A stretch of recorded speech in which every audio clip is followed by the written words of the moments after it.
So good morning, everyone. Thanks, Paul, and thanks for organizing this workshop. So my name is Anouar Benali, and I'm part of the CUSPCORRECTION developers, and I'm going to talk about using PySCF for molecules and solids. So just heads up, this is not really a tutorial where I'm going to teach you what is VMC, or what's the point of the orbitals. This is just to show you where we are at using PySCF or quantum chemistry code with QMCPAC and how to use that in concrete examples. So there's a delay. So basically, so I'd like first to thank our support from the CPSFM, Center for Physical Simulation of Functional Materials. So if you want to have full background on VMC and VMT, there's a lot of literature available. There are also previous workshops with the YouTube channel on QMCPAC where we have a lot of data there, and there are all the past presentations that are really nice. And there's also the QMCPAC labs, the previous ones that were significantly more detailed on solids and on quantum chemistry that I really would advise you to try if you never really run a solid, especially for solids. Those were done by Luke Schoenberger in the past, and they are quite detailed. So during this talk, I will not go into details of how you run a solid, how to extrapolate. I assume that you know that. I'm just going to show you how to do that to reach that point with PySCF. So again, quick recap. Wow, the quality is really low. But, just again, for variational Monte Carlo, we know that we can average the local energy with probability distributions. This, of course, variational is variational, so we are upper bound exactly to the exact wave function. If we have, it follows also the zero variance principle. If we have the exact solution, the variance will go to zero. And the reason why I'm talking about this, so to just highlight the difference with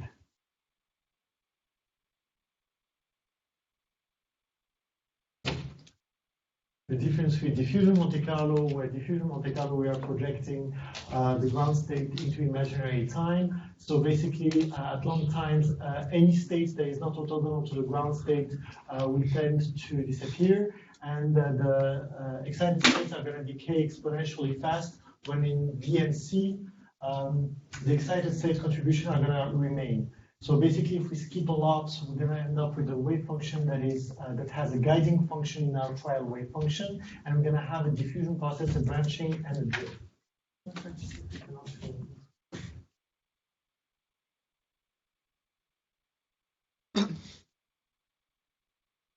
Does anyone know how to?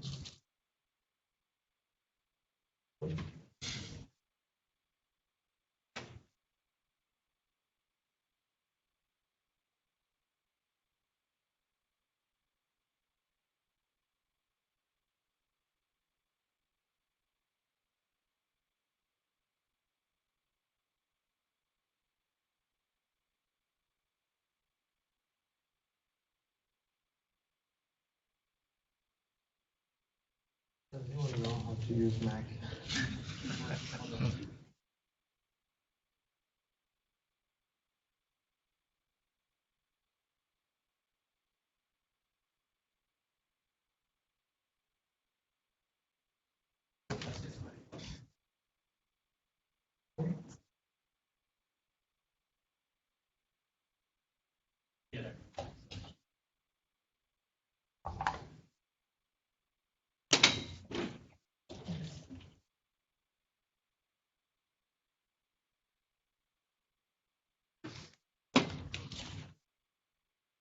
Okay. So, okay.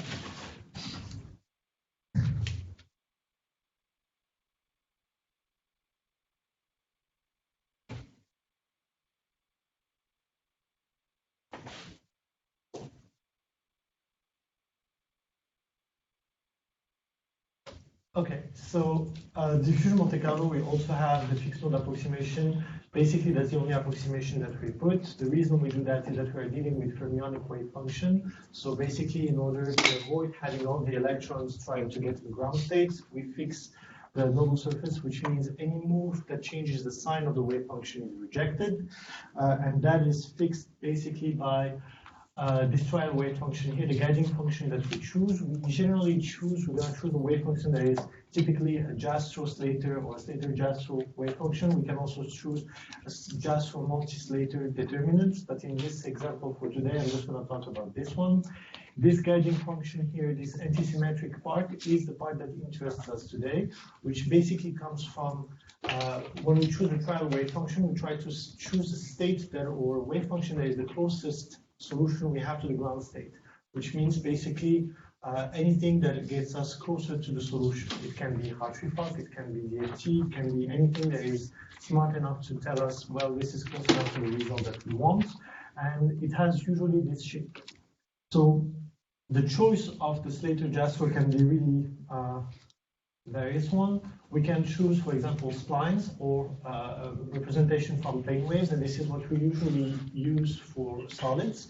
And this is implemented in QMC-PAC and extremely well optimized. So I cannot emphasize enough the level of optimization of this part in QMC-PAC. Using splines is the smartest thing that you can try to do.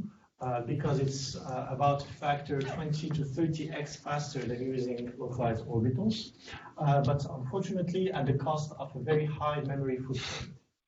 So of course there is this trade-off there. There is about a factor. So in the early test that we have made for a solid in carbon, there is a factor 2,000 increase of the memory footprint between using LCAOs or using splines. However, in terms of speed of the calculation, you get so much speed from this that you need really to think significantly which method you want to use. Moreover, not to forget that when you use LCAOs, you always have a basis set that you choose, and then you need to take into consideration the fact that you're going to be having to do some type of basis set extrapolation to get the CDS limit, while in plane wave, you are effectively working at the CDS limit. So all these are really to compare or to weigh when you decide to use splines or to use LCAOs. So in QMC-PAC, we have also implemented LCAOs with Gaussians. And basically, this comes to using a linear combination of atomic orbitals.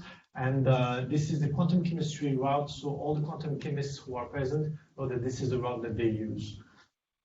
So the way that we use to run this quantum chemistry calculations, we used to be interfaced only with the code GAMES. However, GAMES is relatively old code now that does not offer all the flexibility of the newer codes. So now we are interfaced since not long ago with PySCF.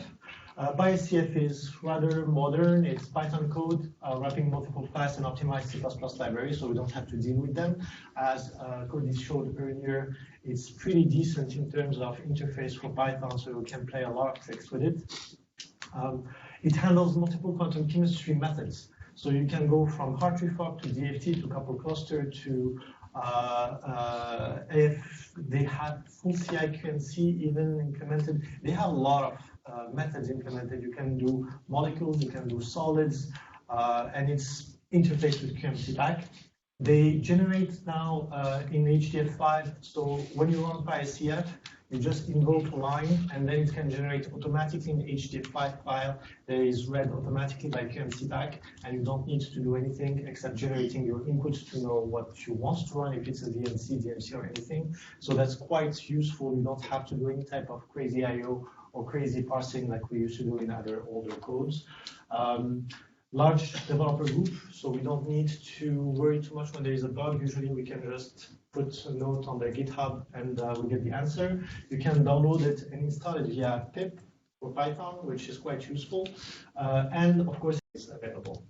By the way, don't hesitate to ask me questions as we go because I have a long slide. So I'm wondering for PySCF, do they have like Google groups to ask questions? Yes. So the question was, do they have Google Groups? Yes, there is a forum in the GitHub, so you can just post your question directly on the GitHub. And they also have a very extensive manual that is available where they show not only all the code part, but also examples.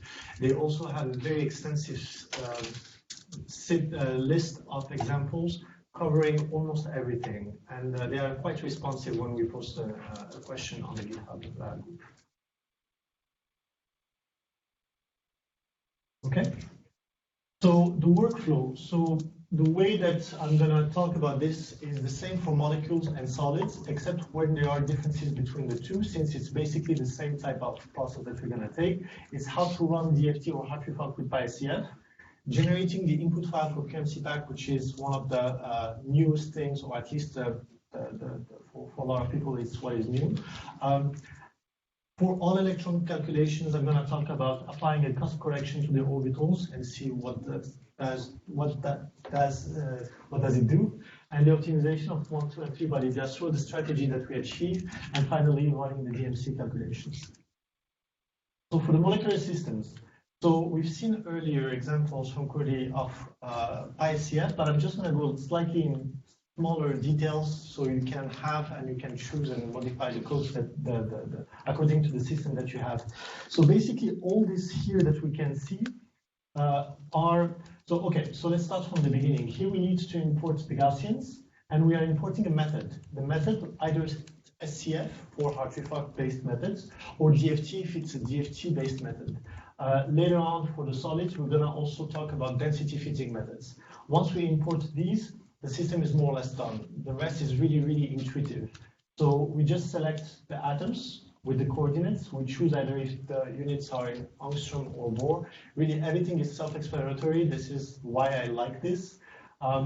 We choose the BASISSET, so we can choose the CCPVTZ. So PySCF knows already intrinsically most of the BASISSET that are available on the BASISSET database from the group, I think, PNL. Yeah, the Northwest Chem have this very long list, and they are all available. You can also go to the website to see the ones that they have.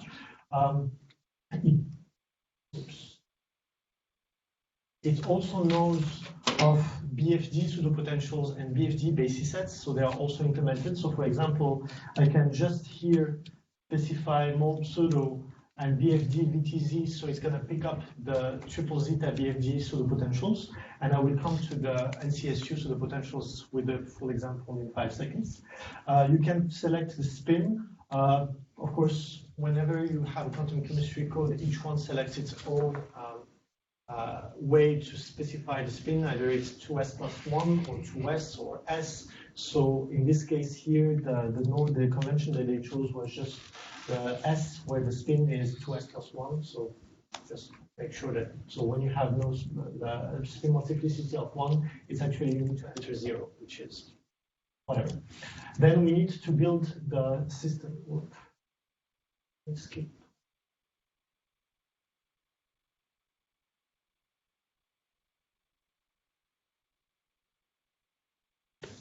Okay, sorry. So this is the example. Yes. Then we have to call this molecule build, and then our molecule exists in the system.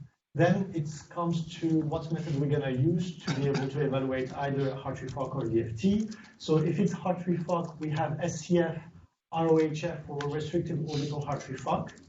We can do also SCF, UHF for unrestricted HARTREE-Fock, or RHF for restricted HARTREE-Fock. So it's pretty intuitive here. The DFT is the same thing, so it's DFT instead of SCF. Instead of HF, it becomes CONCHAM, so ROKS for restricted orbital CONCHAM. And then we can select the exchange and correlation functional. Here, it takes also almost every functional that is under the sun. It goes even to the scan functionals, to the latest one from Purdue. It takes, and also what is extremely interesting is that you can also build your own functionals. I don't know if that is a good idea to do. I would recommend against it. We have enough of functionals already. But if you really decide that this is, I don't know, you fall and you hit your head anyways, and you decide to do that, you can. So I would refer you again to the website of PySCF. They have a section examples, and you have like tons of examples if you want to play with anything. And I come to the last section, and this is the part that concerns us at the QMC level. So this is what you need to add in PySCF at the end of your file if you want to generate an HDF5 file that will contain all the information that you need to run QMCPAC. So as you see here, the only thing that you need is a title. If you don't put anything, it's just going to be default. So it's ugly to have default, but whatever. And then you call this, you invoke this file, PySCF to QMCPack. You say for QMCPack, and you just pass the molecule, the system that you have, the method that you used, and the title. That's it. So before, however, you run, and in order for this to be accepted, you just need for your system to know where the PySCF to QMCPack file are located.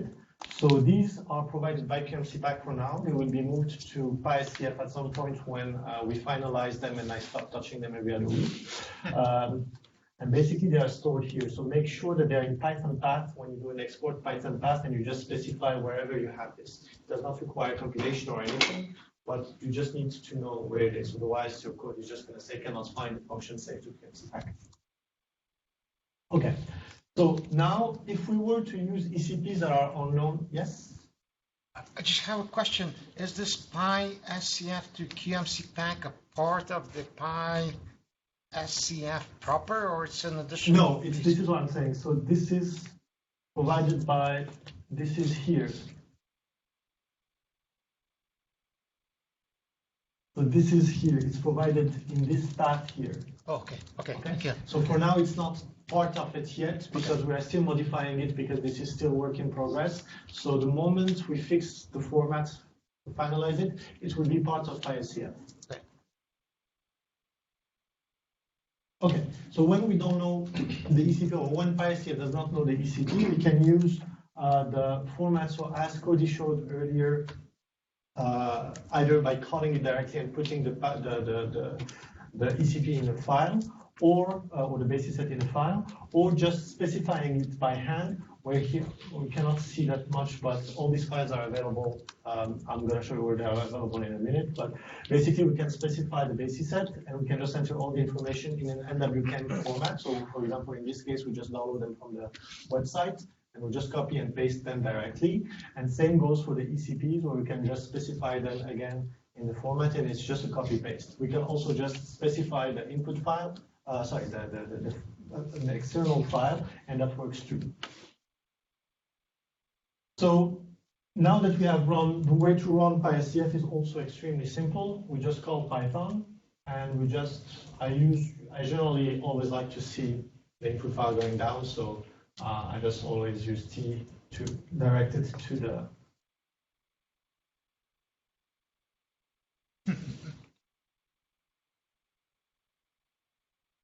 okay.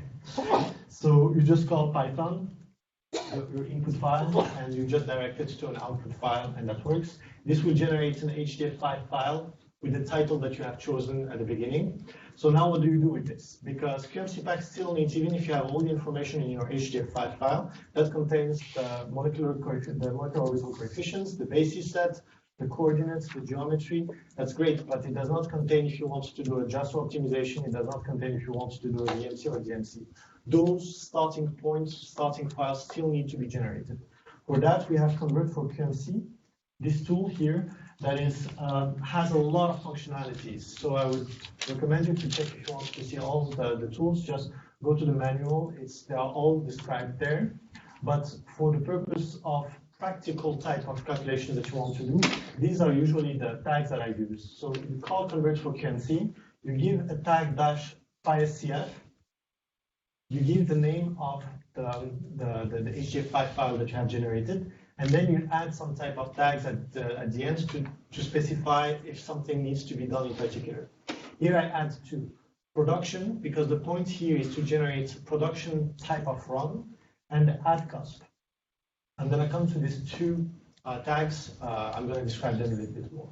This will generate three files, one that contains structure, the geometry file, so this will have just your standard QMCPack geometry. One that has WFG, which is the wave function file. This will contain 1, 2, and 3 body JASTROWs with standard cutoff, so we always put them at 10 angstrom, but again, this is just a suggestion, and as you're going to see, you need to modify them by hand, and QMC block files. So this file here, the last one, will contain all the optimization blocks, the VFC blocks, and the DMC blocks. So let's go to the cusp correction. So you see here, I added,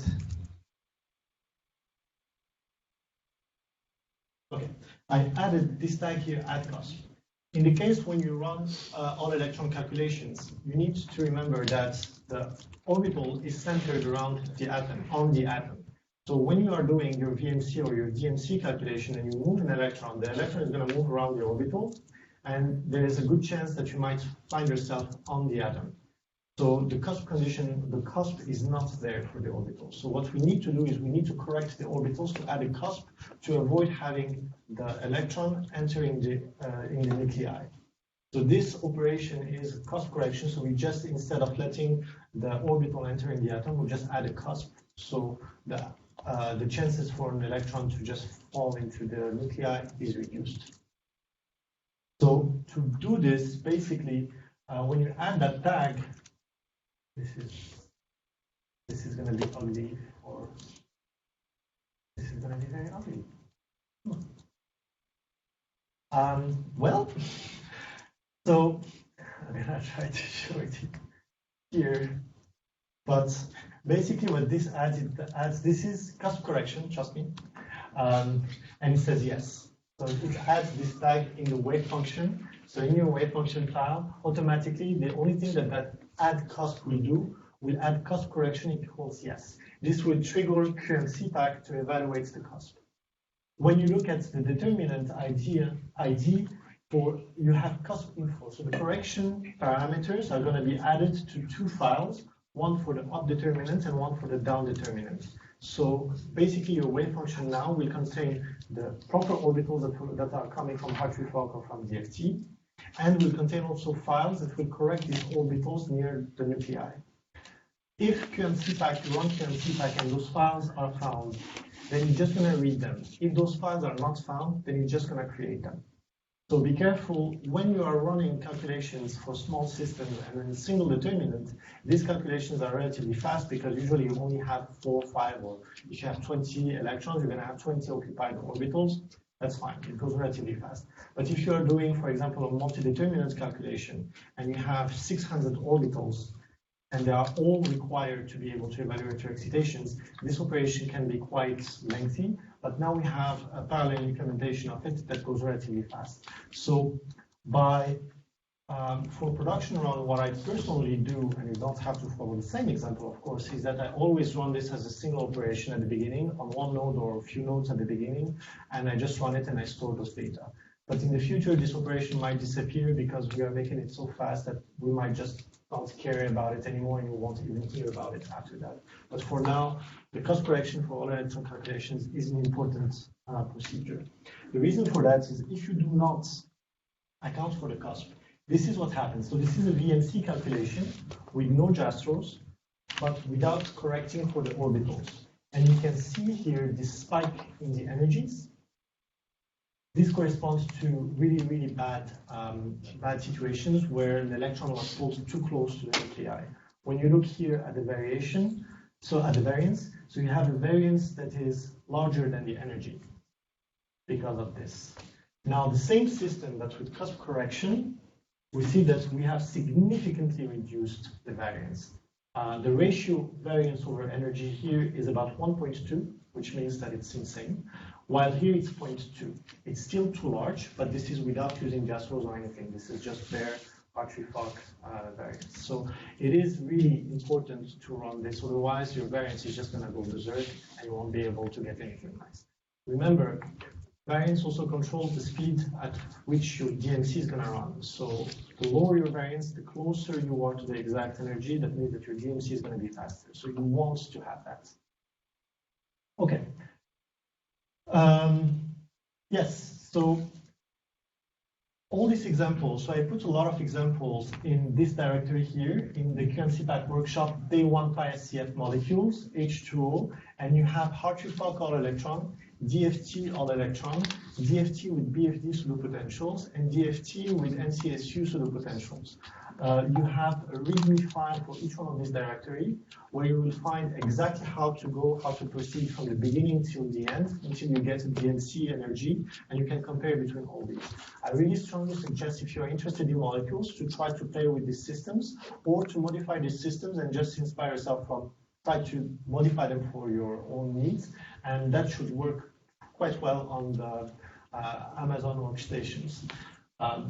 But one point that I want here to point out quite significantly is when you have your trial wave function, there is a JASTROW theta wave function like this.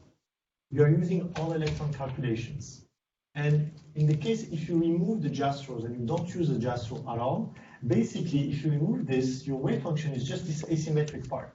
So when you run your VNC, you should exactly recover the Hartree-Fock energy. And this is a very good test in case you played something or you decide to do something. It's quite important to check if you have the correct answer. For example, here the Hartree-Fock energy for water using a triple zeta is this value here. Here in a very, very short run, we get this value, which is within the error bar of the Hartree-Fock. So we know that we are correct and we did not do something crazy, that our parameters are fine, and that we are on the good track. So also, I'm not sure, so Jan's talk is tomorrow, and since this is supposed to be an advanced users, I'm not talking about the tools that we use to generate this type of answers like this, where we have the statistics all computed, but I use a tool called QMCA that is part of Nexus, that is extremely, extremely, extremely powerful and useful, and you cannot make your own tools to analyze the statistics on QMC, especially on QMC back, because the number of files are insane. If you have a lot, just trust me, use this tool, it's there for you, and it does a lot of good things, plotting and everything. Okay, so what happens when you use now ECPs? And this is the part that when you use convert for QMC, it actually cannot detect which pseudopotential, the type of pseudopotential that you used. So it will generate automatically in your Hamiltonian. You will have this section here in the Hamiltonian where you have pair potentials, where you have electron, ion, but instead of having an electron ion, you're going to have a pseudopotential. The pseudopotential, by default, it recognizes the type of atoms you have, if it's hydrogen, oxygen, nitrogen, whatever you have, but it will just put a generic h.qmc.pp.xml. So qmc.pp.xml. Of course, you have multiple options here. We don't know yet, to be honest, how to make it know which one it is, but one day we'll figure it out. But for now, this is closest to what we have. Yeah, so that's obviously one of the things that we would like to automate in the future, right? As we're developing sets of pseudopotentials of some sort of known format, if we can detect that, hopefully in future the converters will just put the right name in there. So there's just one less step before you can run the calculation. So for now, it's just what do we do? So QMCPP seems fair enough. So you just need, so you have two options. Either you rename your pseudopotential that you have used to match this, or you rename here to match your pseudopotential, but they need to match. Also, something important here that QMCPack will look for the files. For example, this is your input file. This is the QMC.in.xml. You will have an include for the structure, for the geometry, and an include for the wave function. So make sure that the paths, that file that you have when you run it, can find all these files and the files that are inside. So it's important to be able to track them back correctly and to put everything where they should be. So the converter, when you use it, will do that. But if you move a file, it's your responsibility to make sure that that file can track the others. In case you don't do that, the code now will fail and tell you exactly which file was not found, and that's a good thing. Okay, so the production flag, and this is an important thing. So the production flag generates the most generic set of QMC block for a production run. So the way that we came up with this is we sat down one day with Diego and we were like, what are the sets that will give us high accuracy, but at the same time will never die, but it's absolutely not tailored for a problem in particular. These are supposed to be QMC blocks that are just good enough to be able to survive, but it's your responsibility to modify them and to tailor them to what you need.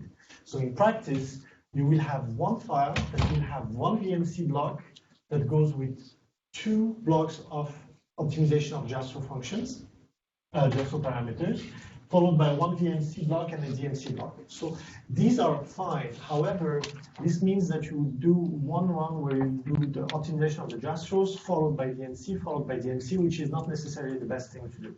You need to split them and do an optimization first, and then the VMC, DMC based on the best parameters that you have.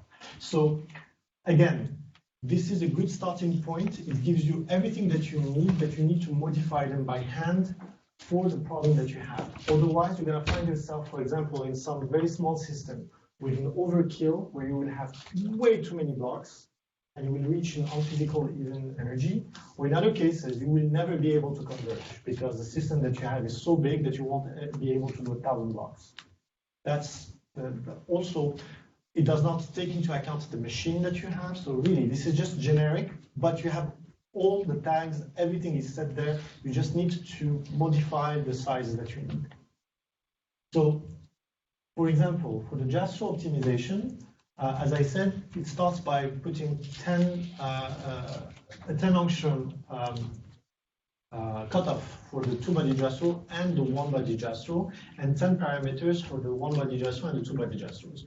Well, for the case of the hydrogen, the water molecule, well, it's better to use 20 parameters for the 2-body JASTROW on a 10 angstrom cutoff, and only 5 angstrom for the 1-body JASTROW. Remember, 1-body JASTROW is just the electron nuclei, so you don't need to go that whole crazy 10 angstrom. I mean, it's definitely an overkill. It's not the end of the day if you do it, but the optimization is going to be not as good.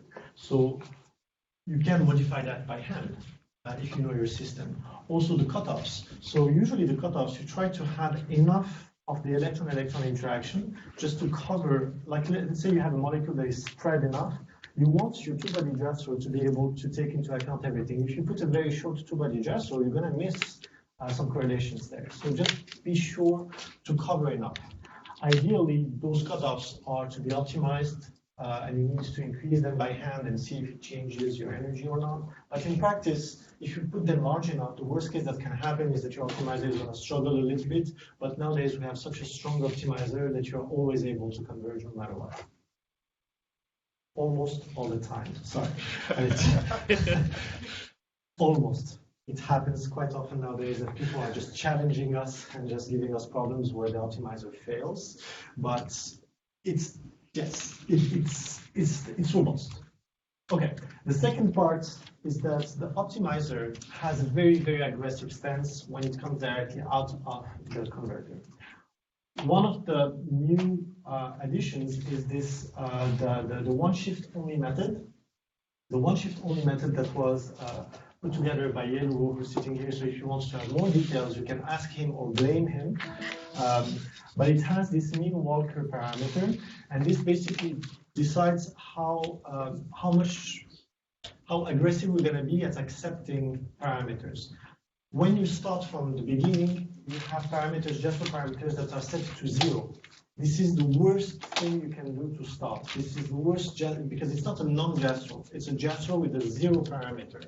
So we are still to find a way to generate good ones from the beginning, but this is what we have now.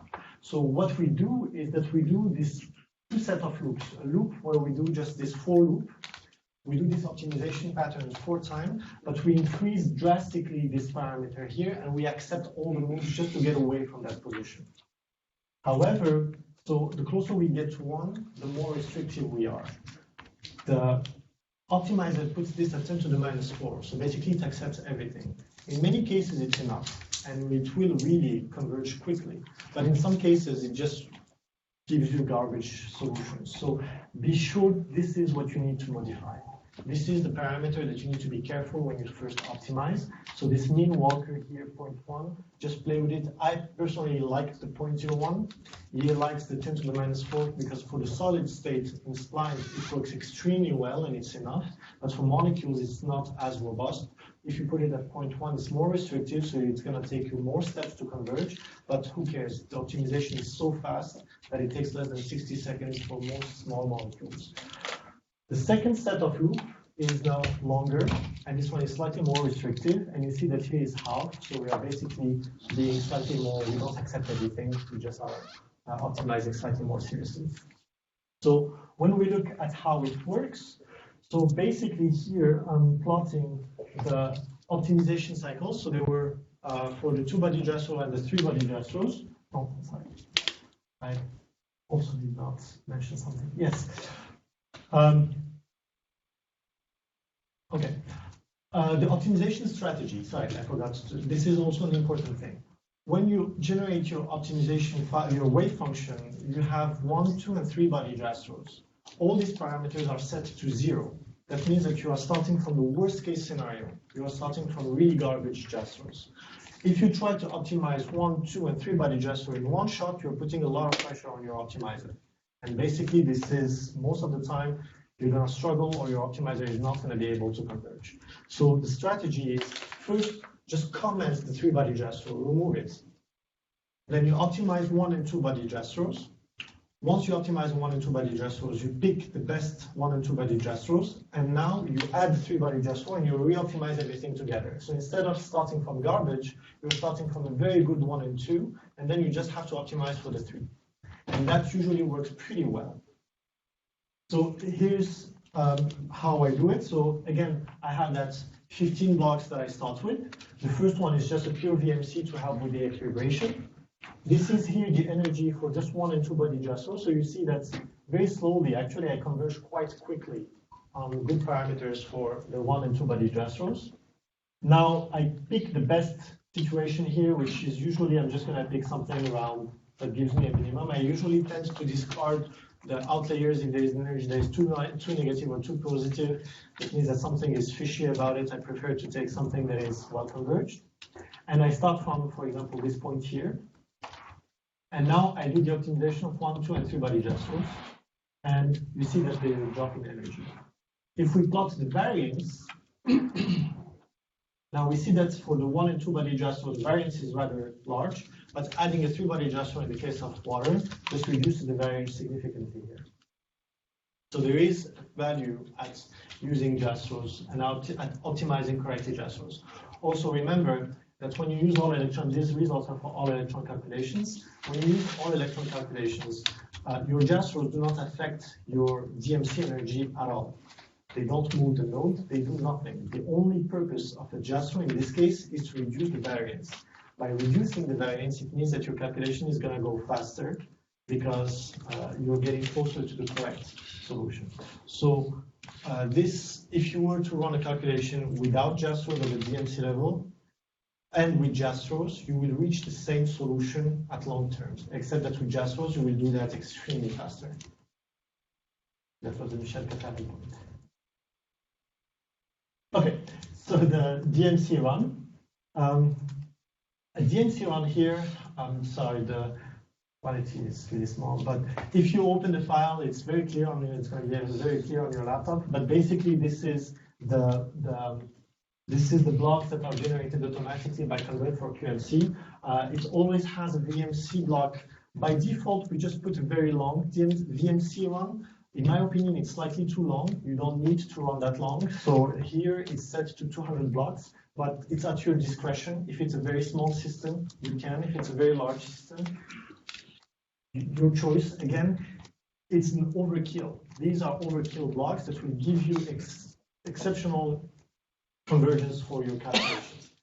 Maybe you don't need those, so you can just reduce that a little bit, knowing that what you actually need is the DMC run.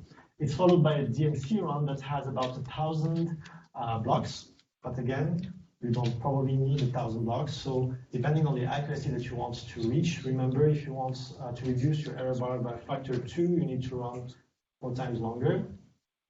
So you can do some tests at the beginning to see what is the accuracy that you get with the wave function that you have and see how much you need to increase the number of blocks to get that. Again, all the examples with all the solutions and what you get with all these things are in this directory here. QMC Pack workshop, day 1, PySCF molecules H2O, and you have all the data there. Don't hesitate to ask this afternoon if you have any questions, if you want to play with your own system. That's exactly the time for that. Now, for more concrete type of analysis of the nodal surface for a molecule like water using a single determinant, here I decided just to go a little bit stupid and play with every DFT nodal surface that was easy to find, and the most common one, which is PBE, PBE0, and between it. And also I added Hartree fock, just to see what is the dependence when you use LCAOs to the nodal surface and to the basis set size. Well, as you can see here, this is double zeta, triple zeta, quadruple zeta. So here, and of course here I used, slightly modified, I used the core valence double zeta, triple zeta, and quadruple zeta, which basically means that the basis set we can excite from the core electrons. And this is in connection because I will go back to this slide tomorrow for the selected CI talk. So this is in preparation for this. But basically, you see that all the nodal surfaces that I have chosen to start with are within each other's error bars. So basically, yes? Is this water still? Yeah, this is still water, just to follow the same example. So water, either I start from a double zeta, triple zeta, or quadruple zeta, I always find more or less the same results depending on the nodal surface that I use, except for Hartree fock. So Hartree fock, the nodal surface is still slightly crappy compared to DFTs, and that's normal because there's zero correlation in it, so we're coming from far. But eventually, at very large basis set, we should be able to recover, but it's really, really hard for Hartree fock when we gain so much with DFTs. The good part is that no matter what DFT I start with, I reach the same solution. The bad part is that water is quite an interesting problem because the basis set effects are big. When you look at this here, there is still a 2 milli-Hartree gain that we gain by going to a quadruple zeta. And tomorrow I will show you for the, even if we completely nail the nodal surface, and we can get almost zero error on the nodal surface, we will still have a significant dependence on the basis set. And you need to do extrapolation of the basis set even at the DMC level. Of course, if we were to compare it to just plain coupled cluster or any quantum chemistry method, we are still gaining a lot. We are only introducing a 2 milli-Hartree error, but it still is a 2 milli-Hartree error. While in other systems independent from water, we actually can get less than a milli-Hartree error in the basis set, which means that with a triple zeta, we can already say that we're at the CBS limit without having to extrapolate. The reason for that, of course, is that GMC is in real space. We're not in basis set space, so that's why. But there's still an effect of the basis set on the nodal surface that gives us this garbage there. Yes? Anouar, yes? When you change this basis set, did you keep track of how much the dipole moment is changing? No. There was a recently... Sorry, let me just repeat the question. So Ken was asking when modify the basis set, did I keep track of the dipole moments?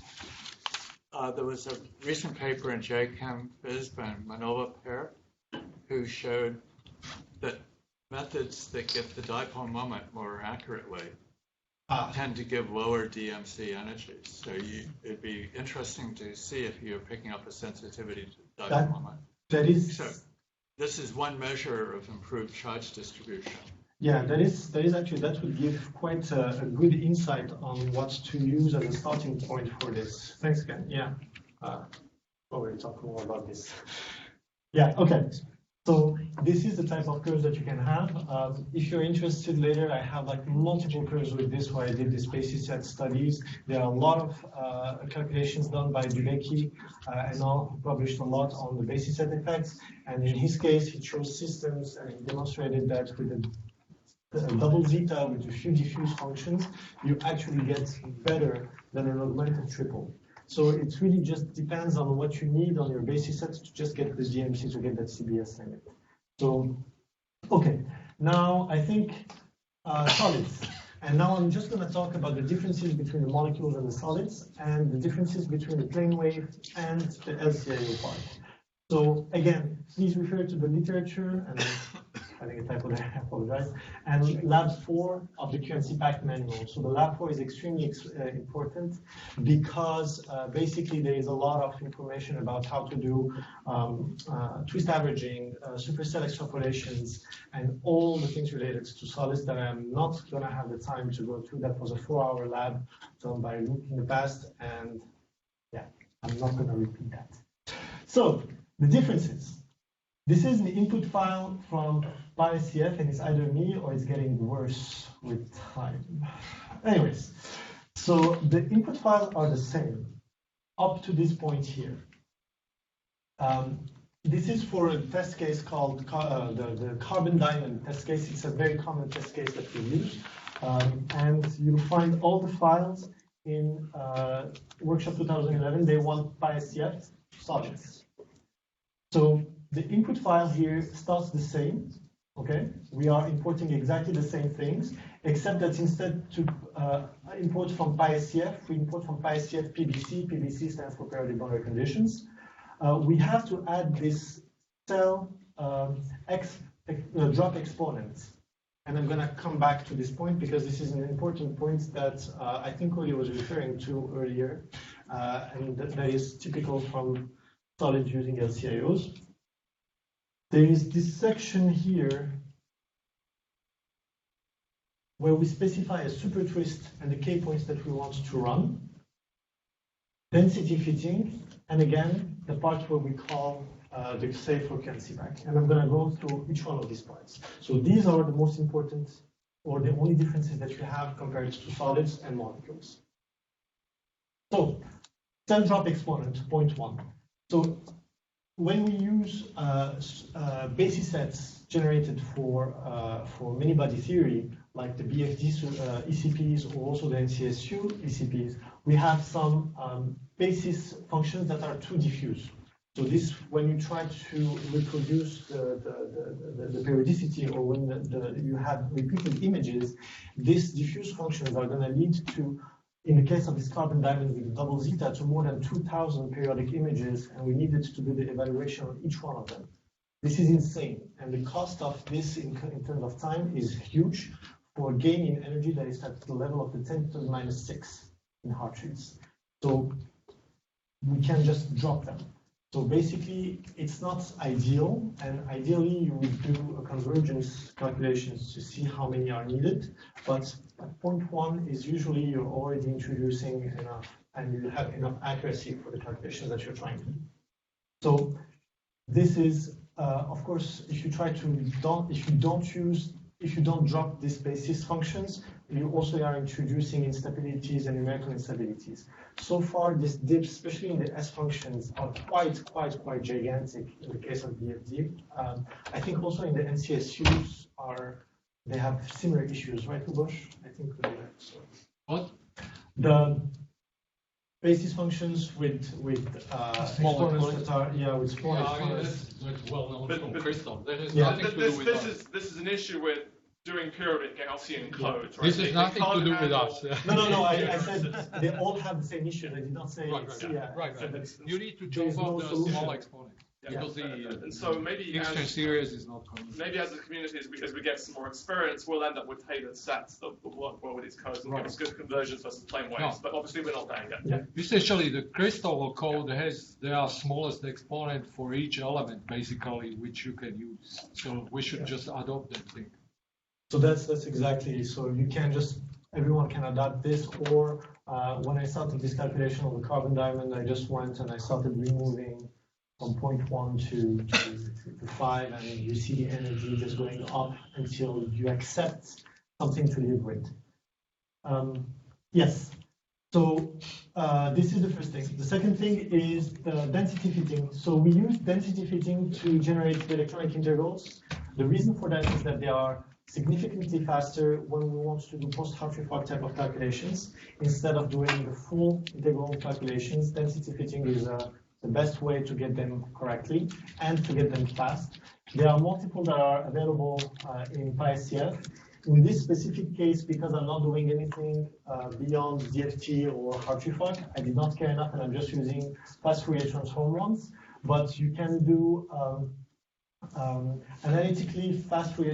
analytical Fourier transform density fitting. This is Gaussian density fitting or mixed density fitting. They have all pros and cons. So, for example, the FFT-DF, they have no initialization time, and this is why I selected them for this case. So you do not need to initialize tables, grids, etc. However, they are extremely, for all electron calculations, they give you a very, very bad accuracy, while DF are extremely accurate but extremely slow to generate the grid and to be able to evaluate. So pick your poison, choose correctly, and you cannot win. So that's my conclusion about this. Sorry. So SUPERTWIST. So this is an important thing. So you're going to have a full tutorial from Jaren tomorrow using Nexus that will show you how to select your twist, how to select your supercell, and how to have Nexus drive all your solid construction. And this is what I used for this case. But basically what it means is that when you do calculation at the QNC level, you need to do you need to converge your supercell size for finite size effects. So one of the things that you need to do is increase the size of your supercell. However, at the DFT level, you don't have to do your calculation in a supercell size. You can always run on a primitive cell, use K points, and then from these K points, unfold your orbitals to be able to reproduce your supercell that you want. And this is what is done at the level of quantum PySCF here at this point. So basically, you can specify at which SUPERTWIST or the K points of the supercell that you want. In this case, I want to do calculations at the gamma point for a 2x1x1 cell. So the SUPERTWIST that I have is a 0, 0, 0. And because I want a tiling, again, remember, more details about tiling, supercell twist, and everything are available in the lab, lab number 4. But basically, if I want to unfold a primitive cell into a supercell of a 2x1x1, I can provide the tiling how I want to shape or how I want to tile my primitive cell into this supercell size. And I can just do that by selecting the appropriate K points. So I end up, instead of doing a large calculation on a large cell that scales into the cube with the size of the number of electrons, now I'm just doing 2-point calculations. So this K point here corresponds to this 2x1x1 supercell. And this value here is provided by Nexus, and Jaren is going to teach you how to be able to build that. But basically, this is what we do. This will lead to a non-primitive cell at the QNC level, even if at the PySCF level, we just entered the information about the primitive cell with 2 K points. Any questions? I know that was a little bit, that assumed a lot of knowledge that maybe many of you have, but unfortunately, if I wanted to go into details, then we would stay here for another 2 hours. Okay, so tiling and unfolding the orbitals. So when we perform this Hartree-Fock calculation or DFT calculation on a primitive cell using K points, basically we are introducing in PySCF only the coordinates of our primitive cell, but at the QNC level, it requires the coordinates of all the atoms where they will be in this supercell size. This is what the converter does for you. So basically, when we call PySCF, PySCF is going to unfold the orbitals to be able to represent all the K points. And it's going to also unfold the coordinates of the cell to be able to give you where the atoms are. So when you call convert for QNC, it already will know where the atoms are. So for example, in carbon primitive cell, you have 2 carbon atoms per cell. In a 2x1x1, automatically you should have 4 atoms, and this is what you have here in QMC pack. You have the 4 atom positions. In the XML file now containing the wave function, you see also that the number, unfortunately you cannot see that correctly, but the number of orbitals have been doubled. And the orbitals, the molecular coefficients have also been, we have applied the phase factor to be able to acknowledge the change in phase inside going from primitive cell to a supercell size. So this is done at the unfolding part in PySCF. So this has nothing to do with the phase factor inside QMC pack that I'll get to. Yeah, I'm finishing. Okay, SUPERTWISTs. Yeah. So it's handled inside PySCF. So basically, everything is handled from PySCF to QMC pack using the converter. The only difference with the plane wave part is that the tiling is done outside of QMC pack, it's done inside PySCF. So PySCF gives QMC pack a wave function that is already unfolded and representing the 2x1x1 supercell or the 3x1x1 supercell. So we run the convert for QMC only with the tag production. So one small note here is that technically there is no reason to not be able to do calculations using all electrons with solids. However, remember, we need to do cost correction. And in the case of some wave functions, if you are away from the gamma point, the wave function becomes complex. If your wave function becomes complex, the cost correction needs to take into account the complex orbitals. And this is something that has not been done yet, and we don't know really how it's done. So I would advise against it now, unless you're willing to write down the theory to do cost correction for complex orbitals. Because we talked about it, it should be simple, but it's just no one has ever done it. So if you want to try it, be my guest. So the tags become just simple, and here at this point we only use production the same way as we did for the molecules. 3 files generated. And again, for this case here that I put in the example, I use Hartree-Fock, so you can just play and compare Hartree-Fock to VMC. And you can see that in the case of the VMC energy, the Hartree-Fock is 206. We find 204, but with a larger error bar. So we are within error bar. We can just run longer, and usually it gets to the correct answer. Keep in mind also, so I know that I went very, very fast on this, and I apologize, but PySCF is running a primitive cell. So the energy is going to be given in Hartrees per unit cell. QMC pack does not care. It's running a supercell. So it's going to give you an energy that is per unit cell. So here I multiplied by 2 the energy that you have, so just make sure that you are comparing the same thing. So if you run PySCF per cell, per unit cell, QMC pack, just check the number of atoms. One way to do it is either you bring all the energy per unit cell or per atom or per whatever you want, but just make sure that you're using the same units. When you run the DMC, basically it's the same thing. The only difference here is really that you're going to get significantly lower energy for the case of the carbon diamond. When you're on DMC with optimized JASTROW, because it makes sense. And you're hoping for that. In summary, I hope I showed you how PySCF is very useful, and it's becoming our workhorse here for all molecular systems. For solids, it's not finished yet, but we are working on finishing everything. The moment we finish implementing everything in the solid part, we will start optimizing it heavily to be able to reduce that factor 20x. But we still think that we will not do better than a 2x slowdown. So keep looking at the developments. We push new developments on it almost every month by improving stuff. For the molecular systems too, they are increasing in speed, and we are working to increase speed with a bunch of collaborators. That's about it, I think. So remember, LCIOs, bad for speed, good for memory, and that's about it. Thanks.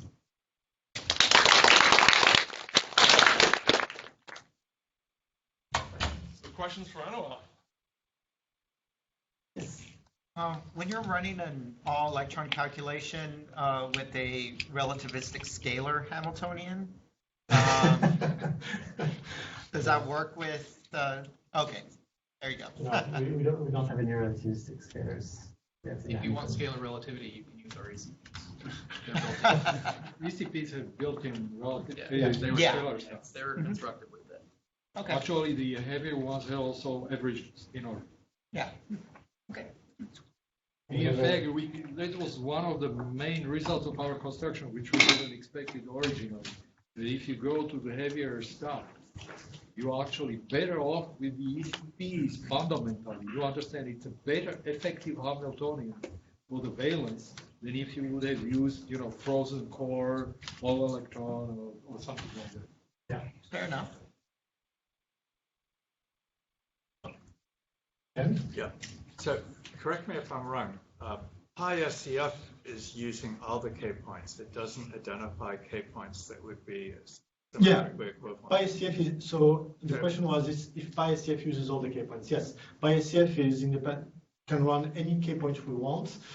We can specify, let PySCF choose from Monco's pack type of K points. If we can just specify a grid, we can say use 333 grid. But it or we can doesn't, specify it them by doesn't hand. identify equivalent ones. It does not. So that's one of the bad parts about PySCF. So it does not use the symmetries to be able to run. So that's one of the reasons why it's extremely slow compared to Crystal. There is a lot of, so the PySCF community for the periodic boundary condition is just starting to exist, if not to grow, and they are interested to have help to develop the symmetries, but they won't help. Apparently, they tried to hire somebody. They had the job open for permanent positions for a year, and Garnet Chan could not find anyone to hire, so no one applied. So, Can it do weights? Sorry? Can it do weights? Can it do weights? Yeah. If you could do weights, you could just input these by hand. That's what I was saying. So later we're going to talk about Nexus. It Okay, doesn't. it can't do weights. So it cannot do weights, but Nexus can handle the weights. So the way that Nexus now is doing is that you can just enter, it will provide, and Jen will talk about it more tomorrow, but it can handle all the parts that PySCF does not handle for you. So that's the reason why we do the tiling inside PySCF and everything, because Nexus generates exactly the file that is missing from the internal behavior. Other questions? All right, thanks so much, Anouar.